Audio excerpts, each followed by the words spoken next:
السلام علیکم۔ معاشرے میں رہنے کے 4 طریقے ہو سکتے ہیں۔ ایک محبت، اس کے ساتھ رہا جائے۔ دوسرا خوف، لوگوں کو ڈرا کے پھر زندگی گزاری جائے۔ تیسرا خدمت، اور چوتھا تحمل اور برداشت۔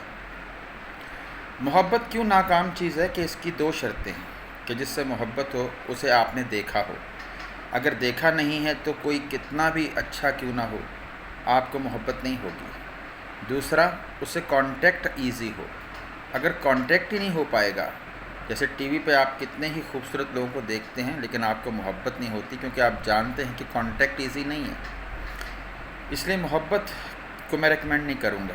دوسری بات، خوف، یہ وقتی چیز ہوتی ہے، لوگ دل سے آپ کے ساتھ نہیں ہوتے، ڈر کے آپ کے سامنے خاموش ہوتے ہیں۔ تیسرا خدمت، کسی بھی قسم کی خدمت ہو سکتی ہے، ایک اچھا مشورہ بھی خدمت ہے، راہ سے پتھر کو اٹھا دینا بھی خدمت ہے، کسی کی راہ میں رکاوٹ نہ بننا بھی خدمت ہے، کسی کے علم میں اضافہ کرنا بھی خدمت ہے۔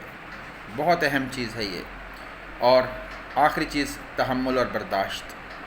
تحمل اور برداشت کا مطلب کیا ہے کہ آپ کے پاس اختیار ہوتا ہے مگر آپ اسے استعمال نہیں کرتے۔ طائف کا سفر دیکھ لیجئے، جب حضور کو پتھر مارے جا رہے تھے اس وقت آپ صبر کر رہے تھے۔ جب جبریل آ گئے کہ آپ کہیں تو ان دونوں پہاڑوں کے درمیان ان کو کچل دیں، اب اختیار آ گیا، لیکن آپ نے کہا نہیں، ممکن ہے ان کی نسلیں مسلمان ہو جائیں۔ یہ تحمل اور برداشت ہے، اختیار ہوتے ہوئے اس کا استعمال نہ کرنا۔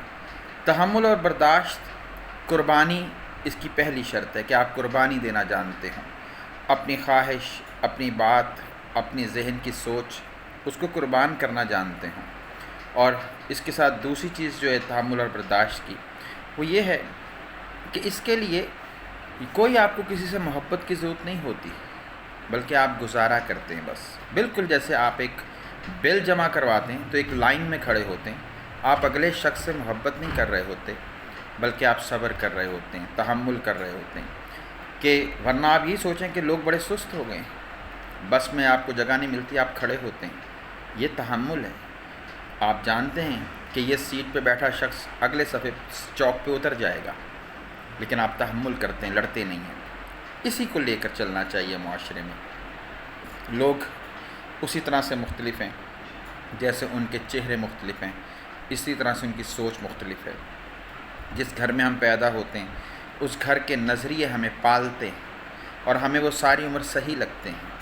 اس بات سے اب کون انکار کر سکتا ہے کہ جو جس گھر میں پیدا ہوگا وہ اسی سوچ کا حامل ہوگا۔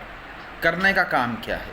آپ اپنی سوچ کو اپنے ساتھ رکھیے، اس کو لے کر آپ اس دنیا سے چلے جائیے، لیکن آپ کو حق نہیں ہے کہ آپ دوسرے کے نظریے کو برا کہیں، دوسرے کے نظریے پہ تنقید کریں۔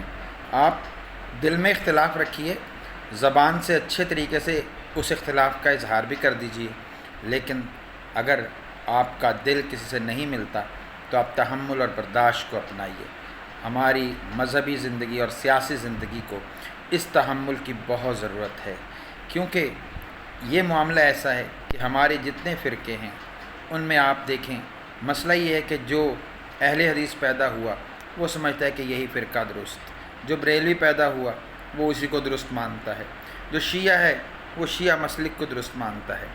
اب اس بات کو کون فیصلہ کر سکتا ہے؟ صرف اللہ کی ذات، وہ جانتی ہے کہ آپ کے دل میں کیا ہے۔ آپ خلوص کے ساتھ اپنے فرقے، اپنے نظریے پر عمل کریں، اس کا اجر اللہ سے چاہیں، لیکن اس طرح سے کہ اللہ کی مخلوق آپ سے ناراض نہ ہو۔ اللہ کی اگر مخلوق ناراض ہو گئی تو ایسی محبت جو آپ اللہ سے کر رہے ہیں وہ اصل میں آپ اللہ سے نہیں کر رہے، اپنے فرقے اور اپنے نظریے سے کر رہے ہیں۔ آپ کو حق ہے اپنے فرقے اور نظریے سے محبت کا، لیکن آپ کو اللہ کی مخلوق سے نفرت کا کوئی حق نہیں ہے۔ اس بات کو سمجھیے، ہمیں اس کی بہت ضرورت ہے۔ شکریہ۔